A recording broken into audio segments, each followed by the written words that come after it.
In the dark, I play my dreams. Permaculture flows like sweet streams. I'm the daddy with the know-how seed. Green in the world like it's meant to be. Permaculture, P-I-M-P, I'm the king. Wrapping up in everything. Bringing change, making it last. Join the permaculture. Welcome to episode 426 of the Permaculture Pimpcast, where PIMP stands for Permaculture is my passion. The only Pimpcast on planet Earth where we discuss permaculture, preparedness, practical living, and lately a lot of prostitutes. Permaculture, P-I-M-P, with soulful rays. In the Pimpcast, where we find our place. Well, good to be here with y'all. Okay, Monday. It feels like forever since William and I did a podcast together.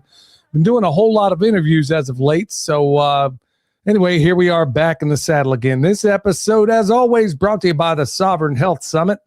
That's going to be October 27th through the 31st in Harmony, North Carolina. Now, if you can't be there in person, you also have the option to be able to do it online. So just go to the website. You'll check it out. We're going to be headlining the great Barbara O'Neill there and a whole lot of other backup dancers. TPC, Delta Tango Papa Charlie, that is. Tango Papa Charlie will get you 5% off. And the ticket prices are going to blow your mind for 5 days. Anyway, you want to give a shout out to everybody in the chat. Give a thumbs up and tell everybody we're live so they can go ahead and start censoring this. All right, Nessa's Hemp. Also, 10% off with promo code PERMA. Folks, I use that stuff every single day. So you might want to go over there, check it out. I have got to get the interview that I did with her on Rumble. Make sure it's suitable for YouTube, because if it's anything of a health nature, they want to, take you down for just about anything. How you doing, son? Pretty good. It's nice and overcast with chemtrails today. They've been hitting us hard today. They got this storm scheduled in the forecast this week, and they got to make sure that happens or try to steer it out of the way, because we have had a very dry spring. How's it going over there? Yeah, well, we had 2 solid days of nothing being dumped on us. And then, of course, they're still doing it at night. I mean, with all the mountains over here, you should be able to see the mountains on a regular day. But some days, man, it is so doggone bad, you can't even see the mountains in the distance. Sure, it's funny how they don't have money to pay the TSA agents. They don't have money they got plenty of money for war, but, they have all the pockets in the world when it comes to dumping poison on all of us and our children and grandchildren. How about that? So everybody wonders why, every time somebody tells me this is the greatest country in the world, I'm going to ask you to qualify that. I'm going to ask you to qualify it. Most of the people that say that have never been anywhere else. I'm not saying we have got enormous problems. But good night, man. I mean, how free are we when they're just indiscriminately dropping poison over us in the form of barium, strontium, all this other stuff in the world? And sadly, I've honestly come to the conclusion, son, that it's going to take mass starvation before before anybody in the American population ever wakes up. I mean, this is proven time in memoriam throughout history. So if you can't get people to pay attention at this very moment, like with everything going on right now, having just gone through COVID, and you can't get people to pay attention right now, I think the only thing is going to be starvation. Not even the threat of starving is enough to get these people to wake up. I was telling Scipio Eruditus in our Bible study that, you know what, maybe I'm kidding myself. If everybody collectively, not everybody, clearly not this audience for the most part, but if the U.S. public yawns collectively when they found out that wealthy elite are doing the most unthinkable things to children. And that's why I said we're in a watershed moment. I think if there is not justice on this, I think this country's doomed. Folks, I know that's one heck of a way to start a podcast, but there's your motivation to get on your knees. Because honestly, am I kidding myself to think that anybody's going to care about what's being sprayed from the sky when you don't even care about what's happening to children? I mean, there have been people that actually said, I have no idea that even happened. I'm like, okay. Wow. Have a nice day. Anyway, COVID proved that they will allow it to happen to their own children and not do anything about it, let alone somebody else's children. Well, that's a great point. I mean, that's why we are the United States of amnesia. So it's good to be here in the company of a bunch of people who do not have that position, by the way. Yeah, and I like what Tammy says there. We all need to collectively, we need to stop paying taxes. Yeah. It's theft anyway. Folks, there are ways around that sort of thing. And maybe I'll have one of those people on the program. I was a while back, and then it just kind of fell through. But there's that guy, Paymon Montahea. There's a number of others out there. And folks, I won't personally go into what I'm doing, but look, I put my money where my mouth is. And there's a whole lot of, I mean, this is just flooring me at what we will put up with, just like Thomas Jefferson said, and also Frederick Douglass said it in his own way, that, you know, the amount of tyranny, I'll paraphrase it, but basically the amount of tyranny you will be under is exactly the amount you'll put up with. So that's where we are right now. All right, on the happier things, talk about some farm news here. And then William's got he's going to spring a trap on some folks out there, so I can't wait to do that. Farm news on this end. So we had another sheep, and she was enormous. I think she just gave triplets down there. And your mom, as we speak, is almost certainly going down there right now to go play with them. So, I mean, the Lord has blessed us in immeasurable ways when it comes to our harvest on our sheep. And the cool thing is, I honestly haven't been able to get it close to most of them to find out even what the sex is of them. So I don't even know what we have yet. So I'm going to have to corral these guys and find out what's up. It'll make itself known here before too long, but I'll find out which ones need to be banded. There'll be ones destined to the freezer, and then others that will sell or trade to be good sires in another flock. So that's what I would honestly prefer to do, is take some of these really good grass genetics that we have. They haven't been given any drugs, and all they eat is grass. They don't get anything. I mean, they get zero supplement. I mean, well, let me take that back. They get minerals and stuff like that, but by and large, they don't get anything else. So what do we got here? This one is from Dant ZLRT. Fellas, do y'all have Chem Buster / Cloud Buster? If not, you need one. You guys messed around with one for a little bit, didn't you? Yeah, we got one from this one guy. It worked at first, and then it didn't. So I don't know what to say on that score. So I'm appreciative for all the folks that are doing the work on this sort of thing, but haven't yet found anything that seems to work sustained for any sustained period of time. All right, so other things we got going on around here, planting the spring garden. Folks, I'm not blowing smoke when I say we're planting more food than we have ever planted, ever. And we're putting it in places that have never had food grown there before, and there's a reason for it all. I mean, good night, man. Look around you right now. The Strait of Hormuz is shut down. The Houthis are talking about shutting down. I mean, boy, they could do a whole lot of damage if they were to hit off the side of Egypt. I'm starting to think that all of this is coordinated. I'm not believing for a minute that all of this is just organic. I think this is exactly like William brought up a minute ago where we're talking about COVID. I think that was a population. I think it was what Max Kaiser called a way for them to taper a Ponzi scheme, because they knew that we're bankrupt. I mean, it just came out the other day that the United States is insolvent. So what better way? It ain't just us. It's every so-called country out there that's in the same position. Well, it happened in World War I. It's believed that it happened in World War II. And it wouldn't shock me if it's happening right now, where collectively, and this is a more conspiratorial side of history, but where they believed, you know what, these guys are getting a little bit too uppity. The money Ponzi scheme is about to run out. We need to go ahead and thin them down a little bit, because us sending 50,000 troops over to the Middle East makes no sense in any capacity whatsoever. Not with 1 million troops could you do what they say they're going to do. So if they put them in there, pray for these guys and gals, y'all, because they are in harm's way like nobody's business. I got to believe, son, that this is a ruse. I really don't even believe it's going to happen, because this is too stupid to be stupid. It's the place where empires go to die. I mean, that's usually said about Afghanistan, but the terrain is very, very similar in Iran. Not much of a difference as far as thank you so much, Bren Z, for the donation. yeah, this is where empires go to die, and I think we're gonna keep on that same path. I think the empire is going to die there for sure. But sadly, it's us dying. It's not the people who are actually putting on this war. Like the elites in charge that are putting on this war, they don't go fight the battles. They don't go fight the wars. They don't go rucking through the mountains and get blown up or miss body parts or come back completely destroyed mentally. All that they don't suffer any of this. They get the kickbacks from the private military contractors and get to hide the last Ponzi scheme. So if you have anybody that's in the military right now, I don't know what you need to do to get out, but now would be a good time. Well, they got record numbers of conscientious objectors right now, and I can't blame them. It ain't out of fear. This is just stupidity on a level that I don't even know how to. I'm not going to go down that rabbit trail right now. Believe me, I could, and I could in a big way, but I'll weave it in where it makes sense.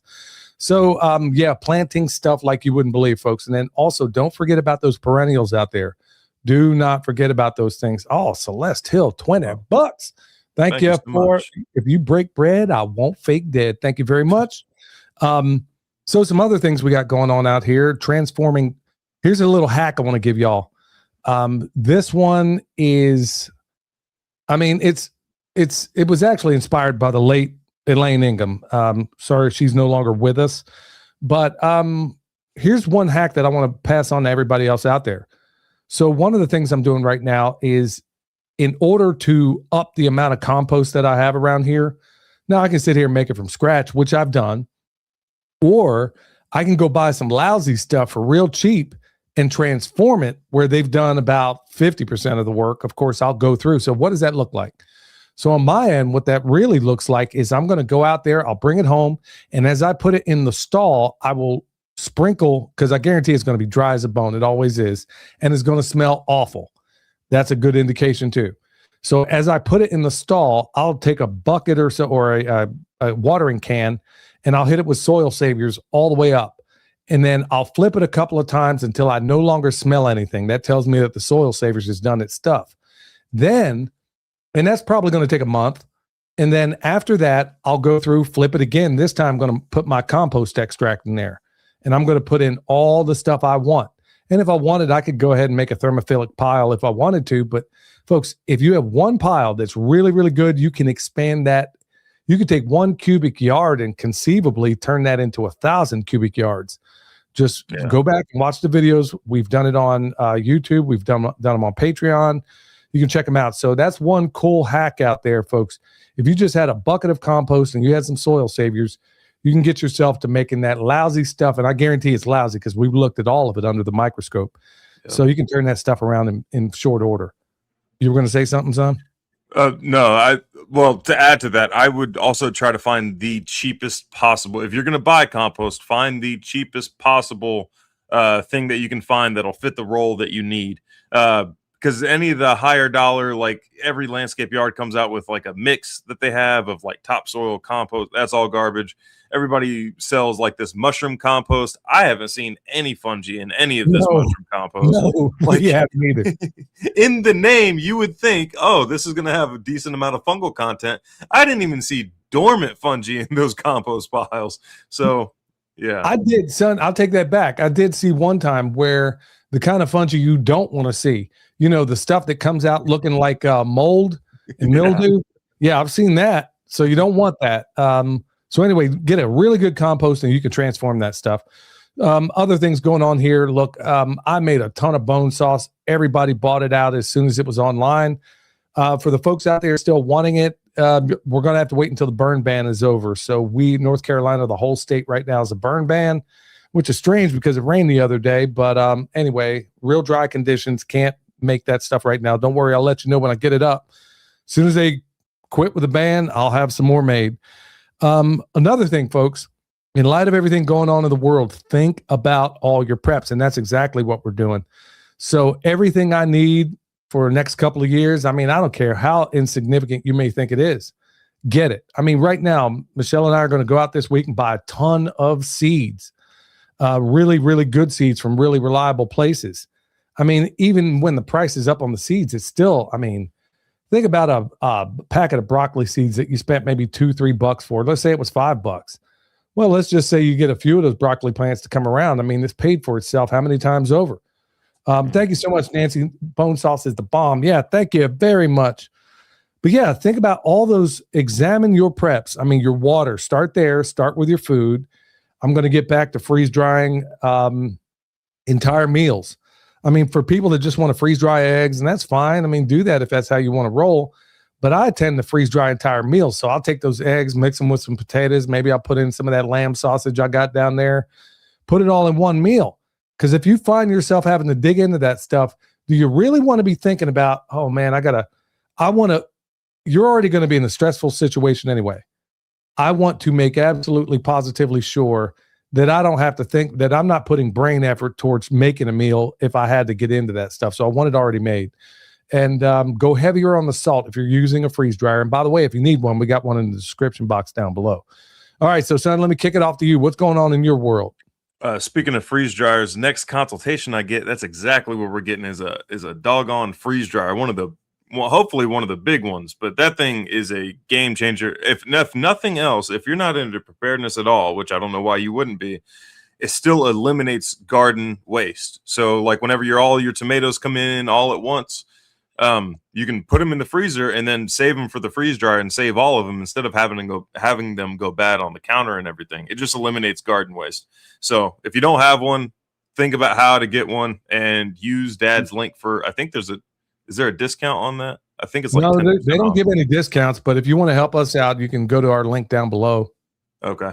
So today, very exciting, because I did the silage tarp test today. So what I did was, because I see this very, very often of people putting down silage tarp in their garden, and then they use that to kill seeds or to prep the garden in preparation for their spring garden and everything, to just use you get like a blank slate. And that's legitimately what you get, is a blank slate. Today I just took off the tarp and then I took some soil samples, and I literally just got done looking at it under the microscope right before this podcast. And the video is going to come out after this. I got to film a few more parts of the video, but the video is going to come out this evening. The results, the silage tarp, and now in the same bed, half the bed was silage tarp, the other half was the alternative, which is putting down cardboard or cardboard paper, mulch on top of that. That was the alternative. And I suggested doing that instead of the silage tarp, and then you get the same results as far as weeds go. Now, the biology results, the soil biology results, the part that I mulched came out fungal to bacteria ratio of 1.2. The silage tarp ratio is 0.2. There was barely bacteria in the silage tarp. I saw one ciliate, which is considered like a facultative or anaerobic organism that eats other bacteria, but that was about it. Like, I didn't see really anything under the silage tarp. It's not that it was in bad conditions, it was just completely dead. It's not like it was anaerobic, it was just dead. It was devoid of all life. No predators other than that one ciliate that I saw. And then very little bacteria as well. There wasn't even much bacteria in there. 35 micrograms per gram of life in that soil, which is horrendous. That is absolutely horrible. Now, the mulch, fungal bacteria ratio of 1.2, and you want to be around that one stage, that 1-to-1 ratio of fungal to bacteria, and about half of a gram of your soil should be living organisms in perfect soil. And then you should have predators and all that stuff. The only thing that was lacking, the fungi did better than I was expecting, but the only thing that was lacking in there is that I need to get more nematodes in there, which I might do a video on how to do like a nematode extract and then apply that. Beneficial nematodes. A lot of people talk about nematodes in a condescending way because they're familiar with the root feeding nematodes, with the switcher nematodes. That's a very small aspect of nematodes. There's a whole bunch that eat all kinds of stuff. Most of them are beneficial. Just a very small section that are bad that gives a bad name for the rest of them. And that's the only thing I really need to increase in that particular bed. In fact, it took me longer to apply the silage tarp than it did for me to put down the mulch and the cardboard paper, because I'm combating like Texas winds. That was what made it longer to install than the other side. Same exact bed, same duration of time. I did both of those in the same amount of time. Now, I wonder if the results would be a little bit higher in the mulch section if we have been getting rain. We haven't gotten much rain at all lately. But even if we did get that rain, it wouldn't make a difference under the silage part. It killed everything, guys. Like, I did a preliminary test about 5 days in, and there wasn't much of a difference, like a negligible difference between the two. Now, I did notice that the results improved since like the test that I did before doing either one of them. The results did improve in the mulched area a little bit, not a whole lot. But the applications of soil savers that I put out, the applications of compost extract that I put out, all of those meant nothing to the silage tarp area. The little rain we did get meant nothing to the silage tarp area. There was no natural decomposition going on at all. There was just rot. And the big kicker, and this will probably deter more people than anything else, I had no ants in that bed before putting down that silage tarp. I had gotten rid of most of the ants in the garden because you either have ants or you have worms, or you have that transition period between the two. Like, ants give way to worms in good condition. I had no ants in that bed. I put down the silage tarp, waited. Now the whole bed is filled with fire ants. I got lit up trying to just film the video. So I went from having no ants to having a whole bed full of ants just by putting down the silage tarp. Now, silage tarp. I understand that there's a lot of people on YouTube that promote using a silage tarp. There are people that I don't think really know any better. Like, there's a guy named Haas Tools. Puts out great content. It sells great equipment and everything like that. And he also promotes using a silage tarp. He's never had the opportunity. He's limited understanding of permaculture, and then also hasn't had the opportunity to look at the before and after results under a microscope. He's still on the hard inputs for fertilizer on your garden. That's fine. We all got to make that transition at some point. Now, Justin Rhodes, because before I did this, I wanted to see who all was putting content out about using silage tarps. Justin Rhodes, multiple videos on using silage tarp, and you could see the first time he did it, a bunch of views, and every subsequent video after that talking about the silage tarp, it's like he's trying to chase those views from that first video talking about silage tarp. Because if I say, hey, I got a way to kill all the weed seeds in your garden, super easy, very little work, and then you have a prepped garden before you even have to plant, a lot of people are going to click on that, and a lot of people are going to watch it. And a lot of people are going to do it because it's, in their minds, the easiest method of getting rid of the weeds that they've ever seen before in their life. And a lot of no-till gardeners do this because they don't till their weeds in because they know it's no-till. Justin Rhodes, I did some research on his behind. He put out his first video talking about the silage tarp. Bunch of views. And then every video after that.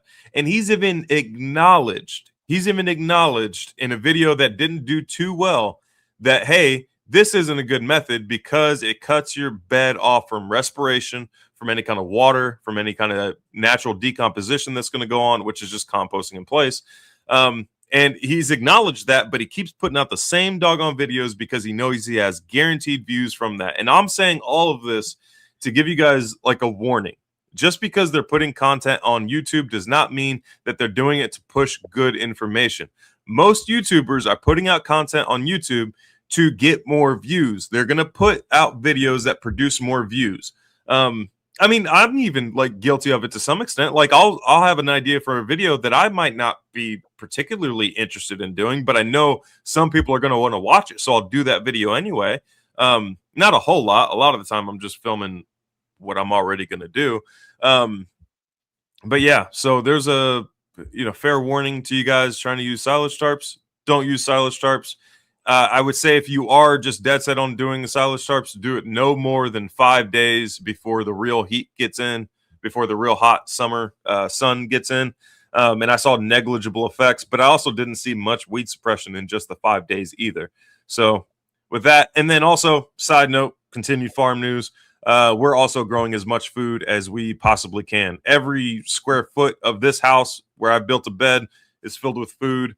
And then now that I freed up one more bed, I've got 2 beds that I'm saving for sweet potatoes. Those sweet potato slips will get in about mid-April. And then I have one more bed that I can fill with food. And I think I'm going to do potatoes because I bought a 50-pound sack of sweet potatoes and I still have about 25 pounds left to plant. And I already have 2 4 by 40 foot beds planted of potatoes out there, but we're trying to grow as much food as we possibly can.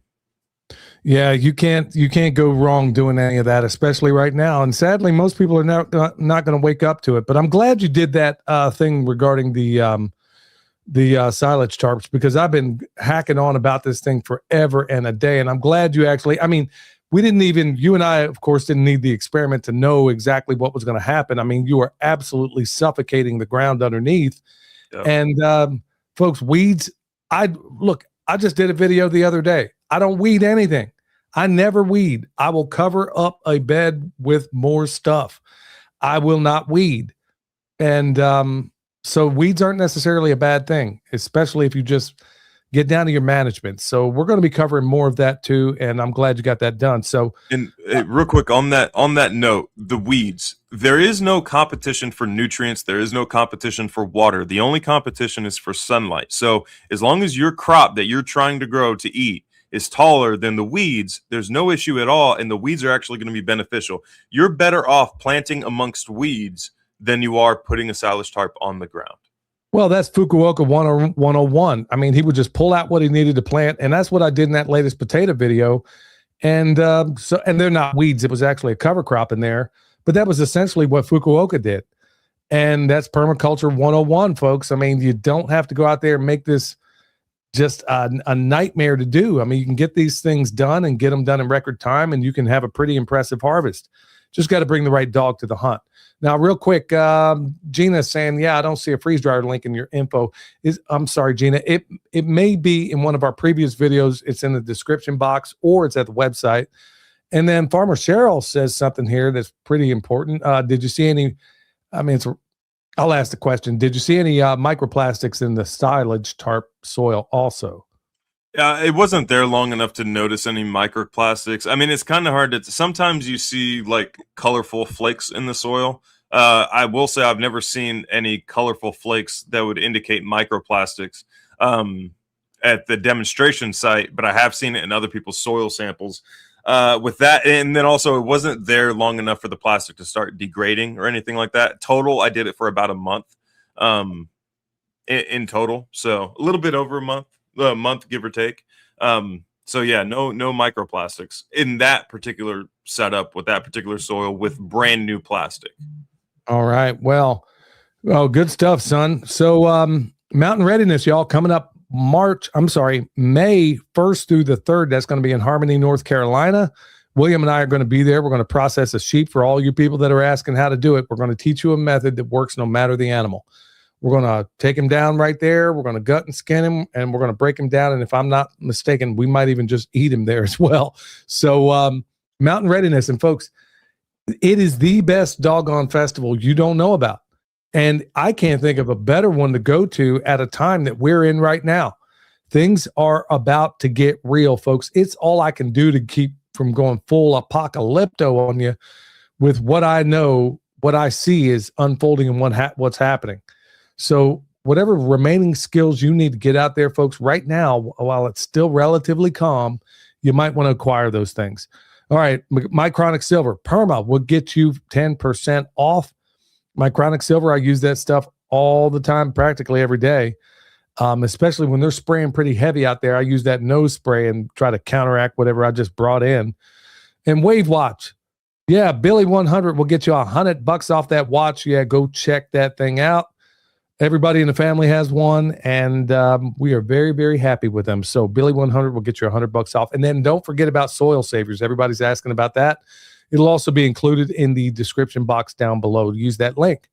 So we went a little bit long in that first segment. I'm just going to kind of, I'll go ahead and hit them right now because we have somebody to send something in. First good news article, magnesium, the overlooked mineral that could transform your health. Take a lot of magnesium every day, folks.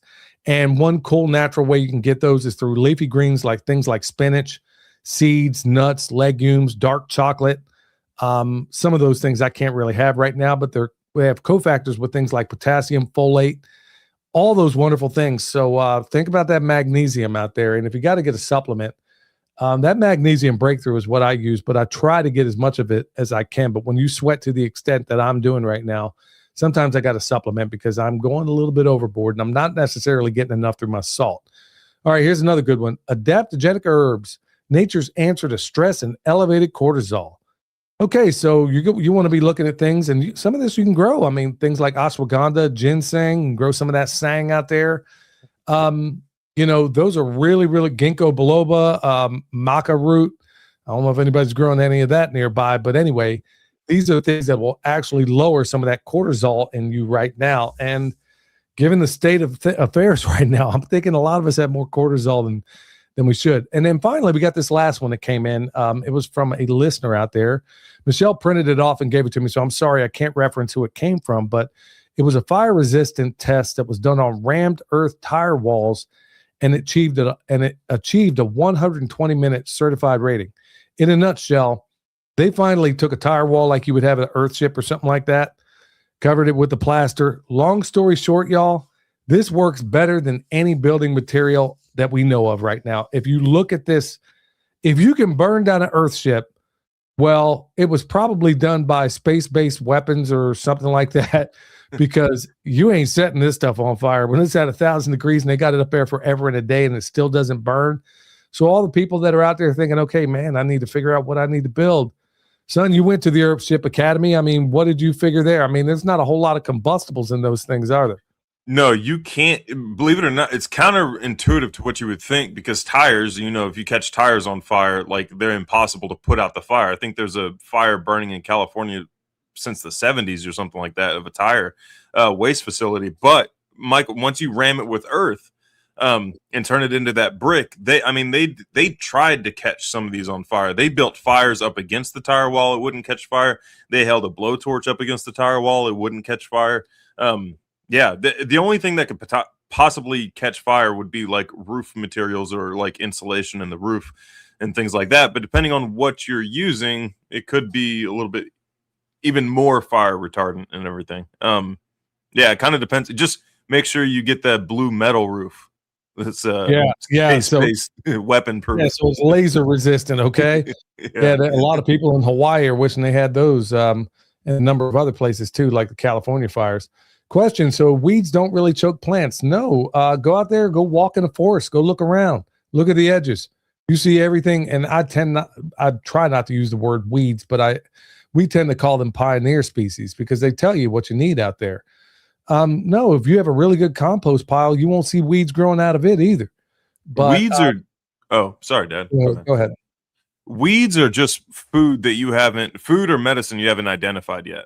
And then also there's no, like I said earlier, there's no competition for nutrients. There's no competition for water. In fact, plants will share water whenever one of them is in need. They will share nutrients once you have like the mycelial layers figured out and squared away.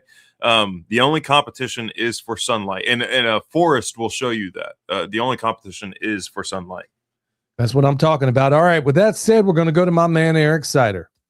Hey, Eric Sider here with your Pimpcast tip of the day. Today's tip: be unsanctionable. Our global economy makes us vulnerable to the whims of the demon elites. Almost everything we rely on for our day-to-day survival is controlled by global corporations who prioritize profits over people at every turn. Is this Iran war really just Trump bending over for Satan Yahoo, or is it actually a way to usher in the global control grid even faster? Essentially COVID 2.0 with restrictions on movement and resources. COVID was a huge money grab. Congress has been insider trading forever. They're just not hiding it anymore because they know no one is going to stop them. This is why local community is so critical to survival. You can be an individual simp dependent on the whims of the psychopaths, or you can be a community of pimps with your basic needs locked down. So if the Strait of Hormuz shuts down, you can just keep on rolling. Gas is $10 a gallon. Who cares? Everything I need is all around me. And once your local community is set, you can look towards the larger bioregion, a confederation of permaculture pimps. That's where you can add in local manufacturing, fuel production, whatever else you need. Now, is this easy? No. It's a multi-generational transition because we've been asleep at the wheel for far too long, outsourcing our basic survival to a bunch of demons. We used to accomplish far more with far less. Do you really need 25 horses to match a 25 horsepower tractor? I mean, look what we did with actual horsepower. I'd gladly trade in all my vehicles for a couple donkeys and a cart. You can find me on YouTube and Instagram at Eric Sider. If you're in need of permaculture t-shirts, the official pimp gear of the Pimpcast, or remote permaculture consultation and design, head over to ericsider.com. And for more information or to support my local permaculture community group, head over to permaculturefairoaks.org. That's my dog, y'all. I mean, folks, we don't coordinate any of this stuff. I swear, I had no idea what Eric's going to say until I play it and hear it in front of all of y'all. And what did he just say? He echoed exactly what we just said at the very beginning of this thing. Ain't that crazy? Eric might be Mossad. He's got us tapped or something like that. I don't know what's going on. He's got a what? Man, he's got us tapped or something. I don't know what's going on. He's like on topic every single time.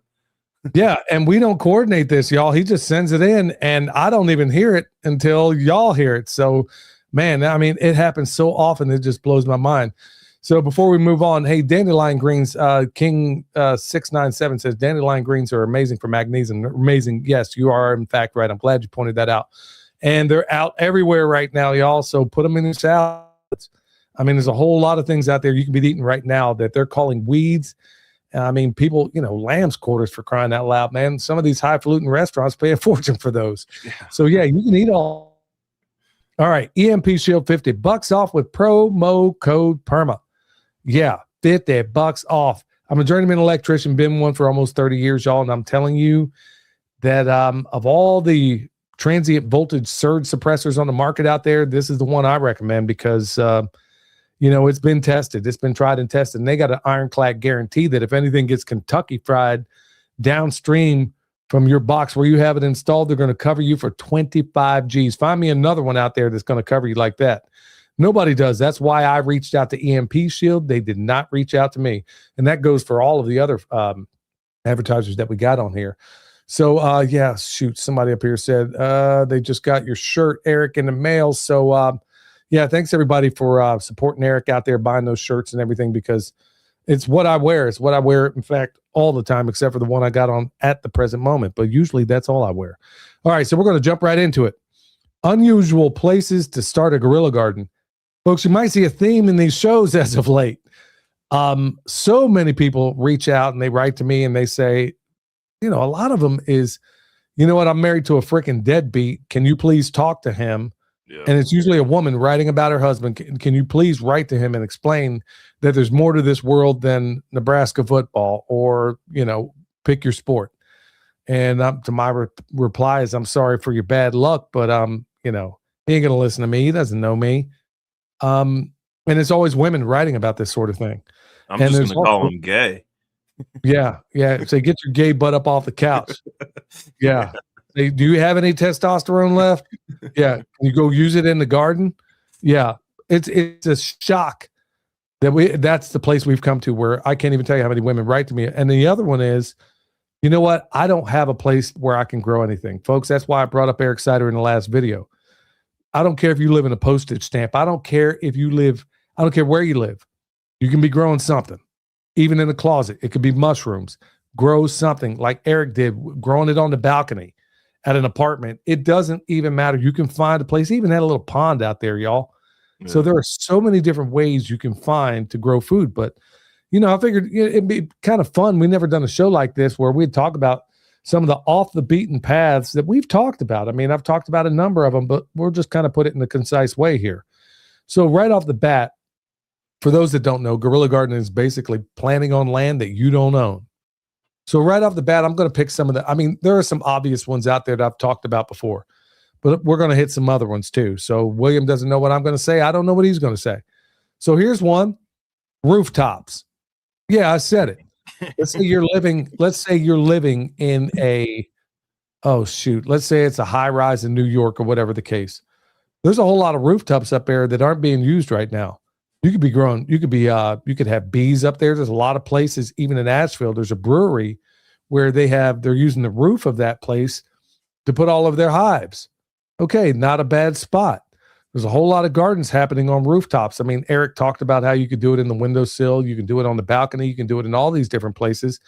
But about the rooftop, and also a secure place that a lot of people are just not going to stumble up there. So think about the rooftop, son. What do you got?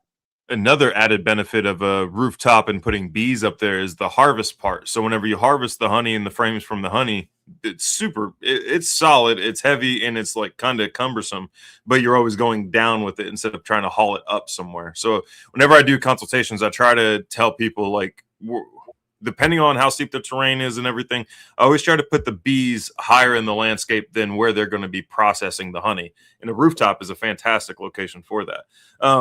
The next one I have sent, and this kind of applies particularly in the area where I live. Back, it was before Helene, I was rucking through the town of DeKalb, trying to get more familiar with the town of DeKalb, doing 75 hard. There are so many doggone abandoned houses and everything like that. Like, I could get in the backyard, do a full-blown, leave the perimeter nice and weedy and overgrown, and have a full-blown garden back there, and nobody would even notice. Most of these people don't even notice that these houses are abandoned. And then the ones who do know it's abandoned are never going to notice that I'm having a garden back there in the back. And if they ever do find out, if I were to do that, if they were ever to find out, I would just offer them some of the harvest. And then chances are they probably wouldn't have any issues with it. Now, if you don't offer any of the harvest and they see you growing food in a place that they don't have access to, then the jealousy will come out and they'll probably try to report you. But there's so many there's an abandoned house across the street from me. I could go over there and talk to the dude who mows it and be like, hey, I have some plants planted over here. Please don't mow them down. And that's less he has to mow. So yeah, look for abandoned properties or even like lots in your area that you could grow food in. On to you, Dad. Yeah, low-lying wet spots that most people avoid. Now, this is one, I'm thinking one from a tactical standpoint. Most people never want to get their shoes wet, ever. And they're not walking around wearing muck boots like I am. Speaking of those boots, what are they? High C. Yeah, high C boots. I mean, those things are fantastic because most people never, ever, ever want to get their feet wet. They're not going to go in those places. So maybe you want to plant some stuff down there that might like, those wet conditions. You might think about that. Or maybe you got to walk across that wet area to get to where you're planting stuff that aren't in the wet area. But most people will not go out there with mud boots and they ain't going to get their shoes wet. So if you find a natural barrier between you and what you want to grow, absolutely, positively do it. Now, on that note, Lou, you were talking about low-lying wet spots and everything like that. Rivers and creeks or ponds, things like that, like lakes. If you were to go to Texas has so many Texas and Oklahoma and even Arkansas to a certain extent have so many doggone man-made lakes, and a lot of them are massive. There's one in Texarkana called Wright-Patman Lake. I could find all kinds of locations along that lake. Now, I don't live close to it, so that would be a bit of a hindrance there. But I could find all kinds of locations, like right on the edge of the lake, to grow a full-blown garden, like just food. And then nobody would ever bother me. You might have some fishermen that come up and start fishing that area of the bank because there's an increased fish there, because there's increased food there, because you planted food and increased the insects, which, feed the fish and everything. But yeah, lakes, rivers, creeks, like right along the edge. And let's say you're going through your drought period and it's time to water your garden. You're right there next to your water source. You could bring like a little DC pump with you, or you could just bring a watering can, go fill it up, and then go water your garden if you wanted to. Or if you really wanted to get into the guerrilla mindset, you could build a little mini chinampa jutting into the pond or the lake, and you could be growing your food there. It's a South American method of like growing food on the actual, it's like a little floating island where you like peninsula that you grow your food on, and you can harvest it by boat if you wanted to. There's a bunch of options around bodies of water that nobody's taking advantage of. Onto you. And then also added benefit, you have that warmer microclimate, or that temperature stable microclimate around that body of water. So if you have like late spring frost, it's going to protect your garden that way. And then it'll extend your growing season going into fall as well, because it's going to be warmer around that body of water. Son, was that yours or were you piggybacking on mine? That was mine. Okay, because I also have that one on my list where I was thinking, okay, there are so many areas of these lakes that are so inaccessible that if you did have a boat and you were out there anyway, well, you could just put in the grid coordinates or just put a marker out there and know exactly where you need to go. And most of these fishermen are never going to get off that boat and go up in there. You could be back in there a little bit, clear out a spot. I mean, there's some really good spots along the side of a lake, really good spots. And like I said, and like William said, these are just not things that people are going to explore. All right, so I'm going to also say, and this one, I'm going to tell you, I hope it's going to open up the minds of a whole lot of people out there. I'm going to say in plain sight. Now, what do I mean by that? I was caught a few years back. I was doing a guerrilla gardening video, and I was planting on this guy's ground. I talked about it before. I didn't know it was his ground. He comes walking up with a dog, and I just thought it was some hoople-headed Marchie from Asheville. He says, "What are you doing?" I said, "Minding my own business. What are you doing?" And he says, "Well, I own this property." So I started singing a different tune, like, "Oh, yeah, sorry, man," because I just had an interaction with some other lunatic that was messing with me. So I was a little bit, he understood. So here's what happened. Here I was in plain sight, and I'm planting on his property, which I thought was just public easement. And I was planting sweet potatoes. He asked what I was doing. When I explained it, by the time it was all said and done, he gave me the entire acre that I could plant. And he said, if I made good there, he had 5 acres across town. He'd give me that. And if I made good on that, I got other. He didn't care on the other 5 acres. He didn't even care if I ran animals. He didn't care what I did with it. It was just vacant land just sitting there in Asheville, North Carolina, 5 acres that he would let me have the run of. Folks, you don't need to own the land. You just need to control it. There's so many places out there, and this is on my list too, but I'll go ahead and cover it here as well. Well, no, I'll wait because it's a pretty important. I'll give it its own space. But yeah, doing it in plain sight. Folks, if I planted sweet potatoes in a lot of places, most people are going to think it's just some ornamental vine that they can't do anything with. Man, you can eat everything on a sweet potato. You can eat the slips. You can eat it all. And I'm going to show you exactly how I do that this year.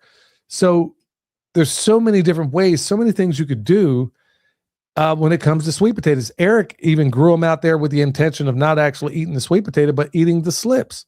He was going to put them in a stir fry or something like that. So there's so many different places. You can do it in plain sight.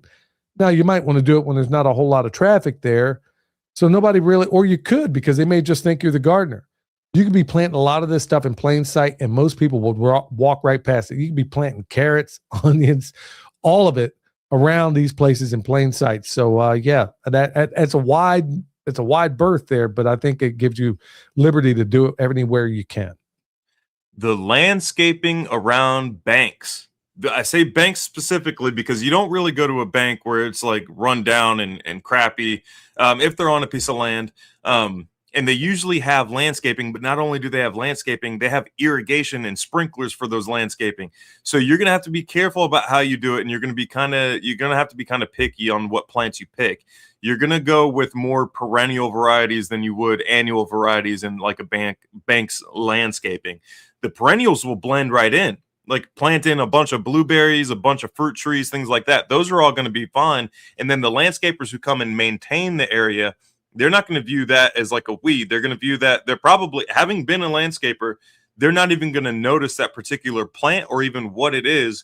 They're just going to know it's an existing plant that I can't cut down with a weed eater, or it's not a weed or anything like that. But if you did like blueberries, if you did peach trees, apple trees, all kinds of stuff, I could fill, there's a Red River Credit Union over here in Texarkana. I could fill their entire landscaped area with food, and I guarantee you nobody would even notice.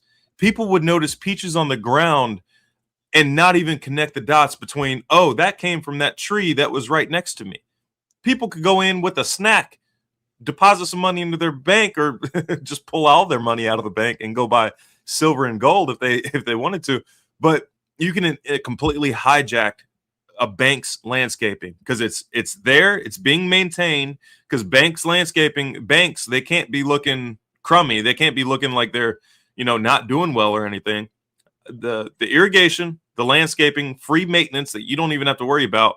Then all you have to do is go harvest. The only downside is that you're gonna have to go with more perennial instead of annual production. On to you, Dad. Years ago, I worked at the Leavenworth VA hospital doing electric work. Okay. And there's so much land out there, folks, it'll blow your mind. If anybody goes out there, if anybody's listening and is in that vicinity, first of all, don't go in the hospital to be treated. Don't ever go in there if you can possibly avoid it.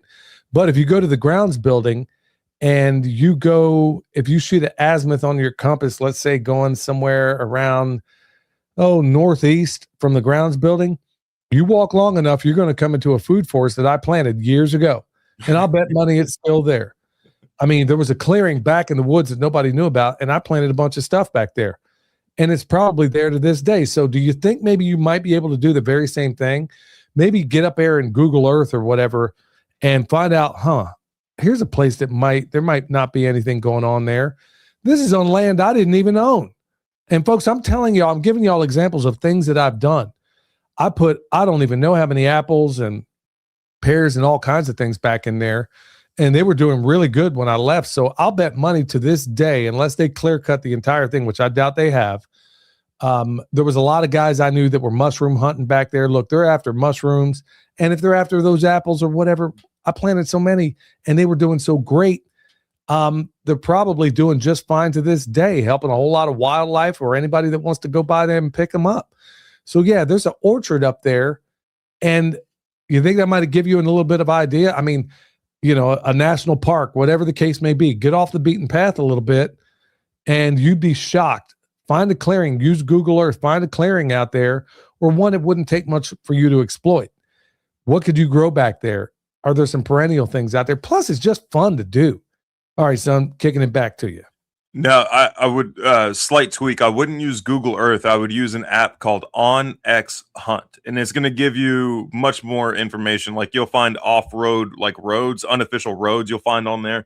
You'll also get like contour lines, and so is the place even accessible? Like you might find like a bare spot on Google Earth, and then you go to OnX Hunt, and you're like, oh snap, that's the peak of a 10,000-foot mountain, something like that. So maybe inaccessible. OnX Hunt or off road, either one. But yeah, and there's a free version and then a paid version. I use the paid version, but I also use it in every consultation. You could still get quite a bit done with the free version, and you can mark routes back to that location if you wanted to as well. Or if you need to tell somebody else how to get there, you can walk that path, have it track your trail, and they can follow that same trail if you wanted to as well. It's a very handy app. The next one I have is churches, and this is a bit of a sore spot for me because I tried to work with there's a church here in DeKalb, Texas that has about 11 total acres. None of it is being used for any kind of food production. Like I would say 3/4 of it is pasture that literally just gets mowed, nothing. And then the rest of it is like new growth forest. Nothing's being done with that. If you could team up with the church and either like do it and then inform them later, hey, this is what I'm doing. I tried to team up with church. They wouldn't work with me at all. I was trying to do a full-blown garden and run sheep and chickens out there they do like a food bank. They do a food bank once a month where people come through in brand new vehicles and get a whole bunch of like free food basically. And I was trying to supplement that with like actual fresh food because the most they get is like canned, crap, probably like the cheapest, just short of dog food. In fact, dog food might be cleaner than some of the food that they're handing out at food banks. Not blaming them or anything. It's just that's the quality of our food in America.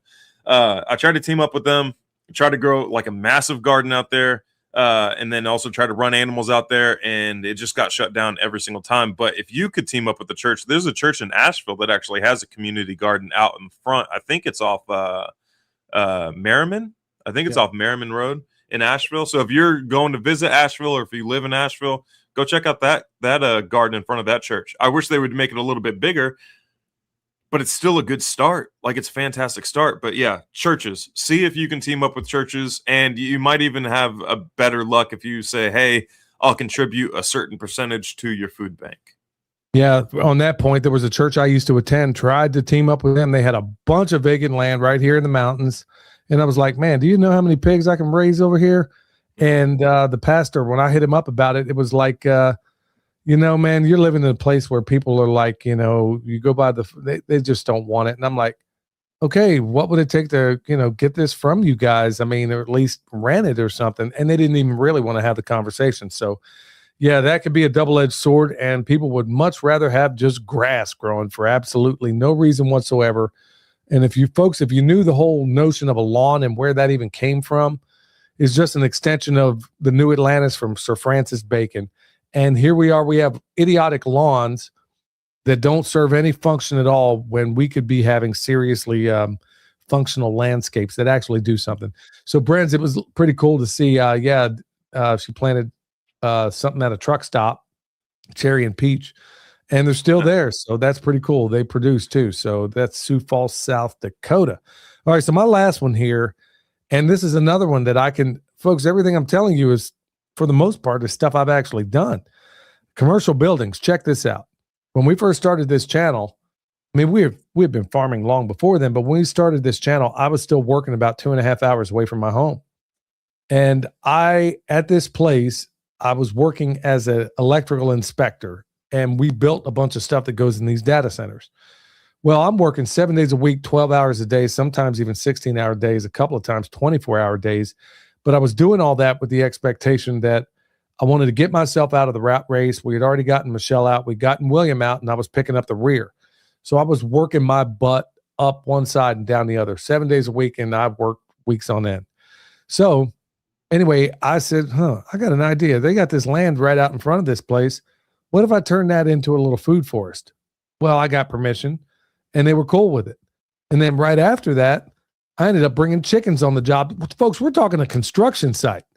And I got chickens out there in the food forest, the whole 9 yards. To this day, the food forest is still kicking, still producing fruit, the whole 9 yards. Anyway, when I did that, let's say all the land put together that I had access to might have been a half acre. When it was all said and done, folks, this is blowing my mind.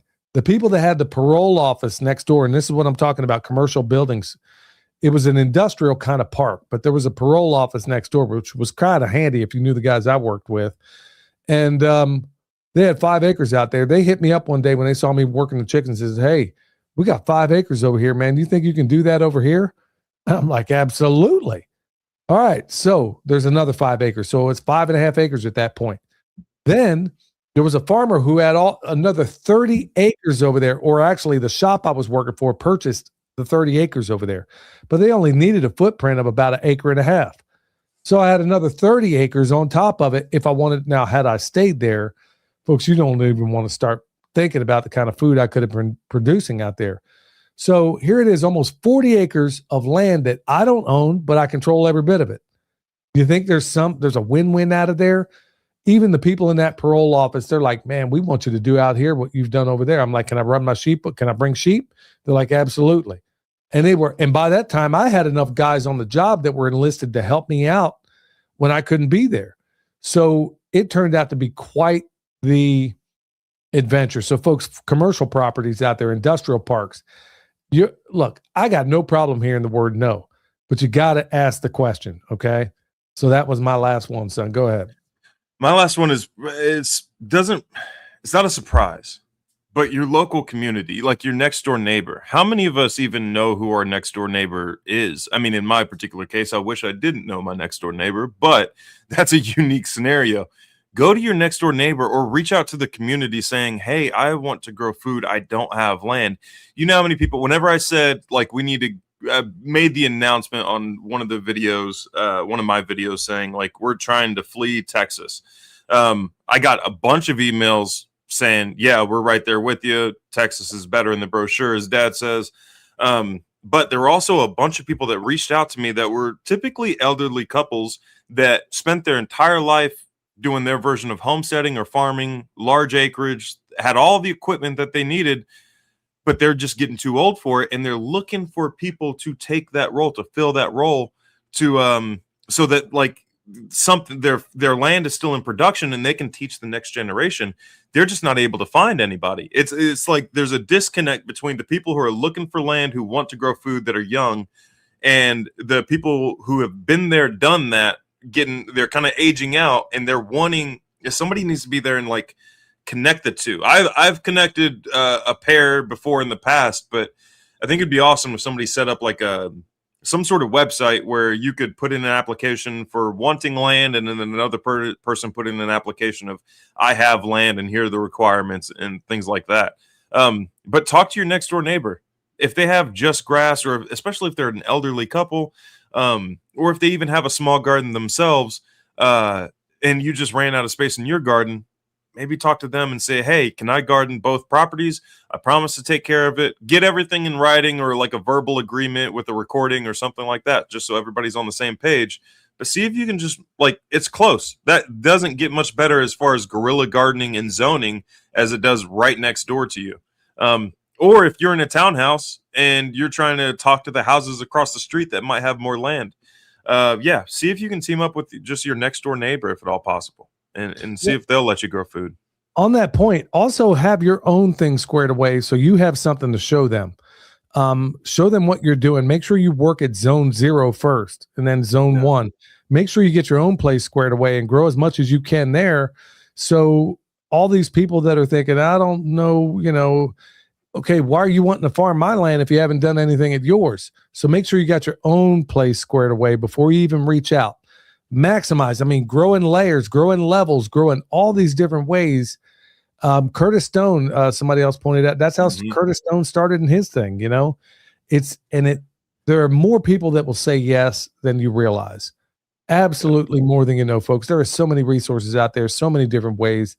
So many ways you can have land to farm, and you don't even need to own it. You just need to have a track record, keeping your word, and actually going out there, something they can see. Because had I stayed there, folks, I'd probably have well over a couple of 100 acres by now, because what I was doing was starting to get out. And when I designed it, I was thinking, okay, well, shoot, I could eventually quit this job and work on this full time. And I was going to plan on doing like a meat share with the people that worked there who wanted in on it. People were so jazzed up. And then plus they saw me out there in my spare time. And believe me, I didn't have a whole lot when I'm working a 12-hour day. I was doing my lunch. Yeah, 7/12s. And this is the stuff they saw. And when I was done with the 12-hour day, I'd go over there because I was living on the work site. I had my fifth wheel there, and I was actually living in close proximity to the work site. I was over there building tractors for chickens and stuff like that. I was doing all this different stuff, and they saw it, and it was inspiring to the people that were there. And they were thinking, man, how on earth is this guy working this kind of, and so they saw my perseverance and they thought, man, this guy really loves to farm, man. Let's see what we can do to help him. So before it was all said and done, I mean, that was 40 acres that I had right there at my fingertips. Folks, I mean, do you have any idea the blessing that is? You don't want to start out with that overnight, but show what you can do. Build on something. There's so many examples in the Bible even where you were trusted with a little bit. Now let's give you a little bit more. Once they can see what you're doing, folks, you'd be shocked at how many doors just open wide up. And all they want is somebody that's going to look at it and manage it properly. All right, son, anything else to add? Specifically Brenda, please reach out to me. She left a comment saying that's exactly why I build 5-acre mini homesteads and give them away. Lots of people that want to do it, but have no place to do it. There are so many people that reach out to me saying, hey, I'm in the process of looking for land. They just quite literally are working towards buying land or don't really see a way where they can afford it at the moment. But any land that you're trying to give away, let's work together on that. There's people reaching out to me looking for land. And if you have the available land, we could, of course, vet them properly, make sure we're not getting any nincompoops on your property or anything like that. And then also the other 40 acres, you guys are saying you guys are tree protectors. I get it. Yeah. Less trees, more forests. Let's build some healthy ecosystems. Man, that's amazing. That's awesome to hear, Brenda. All right, y'all, that's going to do it for us. I want to thank everybody in the chat. I want to thank everybody out there. And hey, if you would spread this stuff around, y'all, these are things that really this is stuff that needs to get heard by so many people out there. It can be a lot of fun doing this work, and it also can keep you alive at a time where things are just getting weirder and weirder every single day. But we're not going to focus on that. You know the deal, y'all. Until next time, stay alert. Stay alive. Wisdom from Saul and burn across the stream. Let the ideas unfold. I'm grooving with the truth.